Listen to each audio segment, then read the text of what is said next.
Gusto ko sumali sa Miss Universe. Tulungan mo ako sa question and answer. O sige, game. What would you like to become? Gusto ko maging Miss Universe. Bes, lagyan mo naman ng lalim. Gusto ko maging free diver. Hindi ganong lalim, Bes. Hindi agad. Bes, bigyan mo ko ng matinong sagot, yung professional.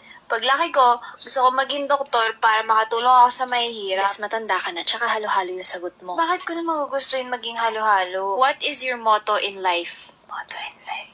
An apple a day is 365 apples. What is your edge compared to the other, hindi yung edad mo? Anong edge mo kumpara sa other contestants? Ed Sheeran. Do you have any special skills? Wala po, ganda lang. Kung magta-travel ka sa isang bansa, saan ka punta? To the moon. What is beauty? Beauty is in the eyes. Wag yan, common na yan.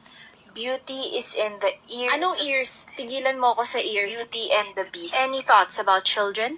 I believe the children are our... Alam ko yan, kanta yan, tigilan I mo. believe I can Yan fly. din. I Pati believe... yan. I don't believe in anything. Wala po akong pinaniniwalaan. Do you have any important message to our world leaders today? Nothing. Thank you. Kung manalo ka bilang Miss Universe, ano una mong gagawin? Ipopost ko sa Facebook.